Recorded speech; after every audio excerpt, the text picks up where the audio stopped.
तो आज का जो हमारा शेयर रहने वाला है वो है मन्नपुरम फाइनेंस लिमिटेड। शेयर में बात करें तो अप्रॉक्स 5% का जंप आते हुए देखने को मिल रहा है। हालांकि अगर आप दूसरे गोल्ड कंपनीज को देख लो, अपना मुथूट फाइनेंस हो गया और लाइक आईएफएल फाइनेंस हो गया, तो निफ्टी को भी देख लो, तो उतना बड़ा जंप नहीं आया है। But at the same time अगर आप मन्नपुरम को देखोगे तो कंटिन्यूसली जंप आते हुए देखने को मिल रहा है। शेयर लाइक कंटिन्यूसली रुक ही नहीं रहा है। शेयर अपने निचले लेवल पर पहुंचता है अप्रॉक्स 250 के अराउंड से अप्रॉक्स 16% का रिटर्न देखने को मिल रहा है। यहाँ पे एक 6 मंथ्स का टाइम फ्रेम एक अच्छा गिरावट है। गिरावट के बाद एक लेवल्स पे बैठता है थोड़ा टाइम के लिए, देन एक अच्छी जंप आते हुए देखने को, अच्छा रिवर्सल बोल रहे, रिवर्सल आते हुए देखने को मिल रहा है। एट द सेम टाइम अगर आप 1 ईयर के टाइम फ्रेम पे अप्रॉक्स 26% का रिटर्न, बहुत ही शानदार रिटर्न है। एट द सेम टाइम ये जो जंप आया ना, ये जो गिरावट के बाद एक जंप आते हुए, इसके पीछे का रीजन मैं आपके साथ शेयर करने वाला हूँ। एट द सेम टाइम थोड़ा फंडामेंटल्स को भी देखेंगे, रिजल्ट्स को भी देखेंगे, तो everything will cover in this video. तो प्लीज गो अहेड एंड पूरा वीडियो अंत तक देखो, एंड देन कुछ भी डाउट होता है प्लीज कमेंट इट डाउन। तो जो मेन रीजन पे अगर हम चले तो मेन रीजन आपको रखने को मिलेगा बेन कैपिटल। तो बेन कैपिटल के कारण यहाँ पे जंप आते हुए देखने को मिल रहा है। क्या है बेन कैपिटल,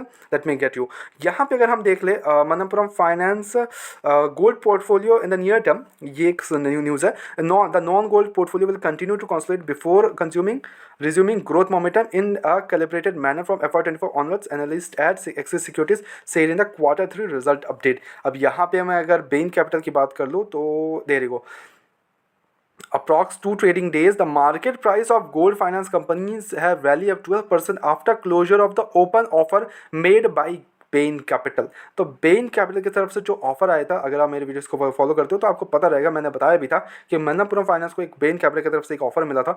वो ऑफर अभी क्लोज्ड हो चुका है, ओके, सक्सेसफुली क्लोज्ड हुआ है। तो यहाँ पे ये मेन रीज़न बना जिसके कारण हमें जंप आते हुए देखने को मिल रहा है शेयर में, ओके। तो this is the main reason, अच्छे खासे हमें जंप्स देखने को मिल रहा है। अब यहाँ पे अगर हम कंपनी के फंडामेंटल्स की बात कर ले तो यहाँ पे जो अभी एनबीएफसी कंपनी है, everyone knows that and I don't have to tell you कि कंपनी करती क्या है। It is one of the second largest gold financing NBFCs in India, okay. अब यहाँ मार्केट क्या हो चुका है 24,000 करोड़ का। मार्केट जो स्टॉक का पी है वो 61 के अराउंड है, इंडस्ट्री पी इज 18। तो क्लियरली देख पा रहे हो ओवर वैल्यूड शेयर है, क्लियरली है ओवर वैल्यूड शेयर, इसमें कोई डाउट नहीं। बट मार्केट कैप अभी 24,000 करोड़ का है। क्या ये इन द फ्यूचर के परस्पेक्टिव से 1 लाख करोड़ तक का मार्केट कैप टच कर सकती है? बिकॉज तब हमारा पैसा जाके बनेगा approx 4 to 5 times, okay.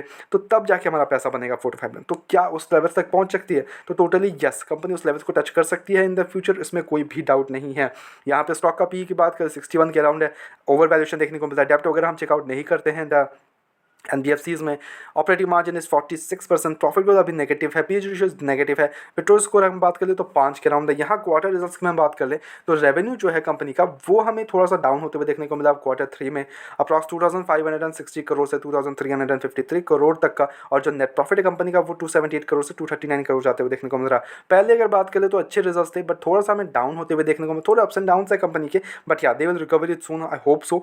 Next quarter जो रहने वाला है वो बहुत इंपॉर्टेंट रहने वाला है, बिकॉज पिछले जो नेक्स्ट Q4 के रिजल्ट्स थे पिछले ईयर के, वो हमें नेगेटिव में क्लोजिंग आई थी, अप्रॉक्स नेगेटिव 203 करोड़ तक का इन्होंने लॉस बुक किया था। तो इस क्वार्टर देखने लायक होगा कि कैसे रहते हैं इस बार ऑन एन ईयर रिजल्ट्स। तो जैसे रिजल्ट्स वगैरह आएंगे we will surely update you just have to subscribe the channel and अपने नोटिफिकेशन में ऑन कर दो ताकि आपको ऐसे रेगुलर अपडेट्स रेगुलर टाइम पे मिल सके। यहाँ हम इन्वेस्टर्स की बात कर ले तो 31% की जो होल्डिंग है प्रमोटर्स के पास है, ऑब्वियसली बिकॉज बिकवाली हुई है। एफआईएस की बात करें तो 23% का स्टेक है, एफआईएस ने अपना माल बेचा है। यहाँ पे हम पब्लिक डीआईएस के पास अप्रॉक्स 12% के स्टेक है, और पब्लिक के पास यहाँ हम बात करें तो 32% का स्टेक होते हुए देखने को मिल रहा है। यहाँ पे पब्लिक के पास अपना स्टेक इंक्रीज किया गया है काफ़ी ज़्यादा, बिकवाली हुई है प्रमोटर्स की तरफ से, एफआईएस की तरफ से। तो यहाँ ने ऑब्वियसली प्रॉफिट बुकिंग ऑल किया है, बट डीआईएस ने अपना स्टेक बढ़ाते हुए देखने को मिल रहा है। But still the stakeholders की बात कर ले हम, दो एक्सपोजर है between promoters, FIs, DIs, public, वो टोटली बहुत ही शानदार है, इसमें कोई डाउट नहीं है। At the same time the main question comes कि अब इस लेवल्स पे करना क्या चाहिए। तो देखो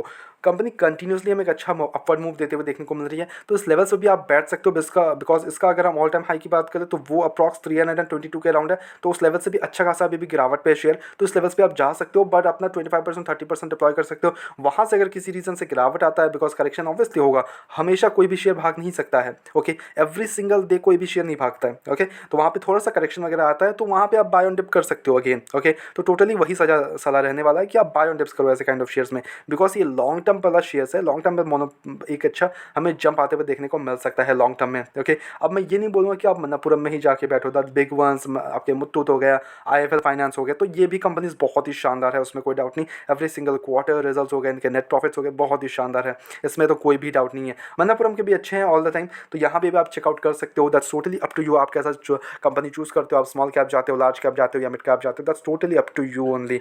okay, now the main question comes कि इस लेवल्स पे क्या करना चाहिए। देखो, आराम से बैठो, अगर आपने इनिशियल लेवल पे खरीदा है, बाय ऑन डिप करो, इस गिरावट में आपके लिए एक मौका था, अगर आपने इन्वेस्ट नहीं किया तो इट्स वेल एंड गुड, कोई इशूज़ नहीं है।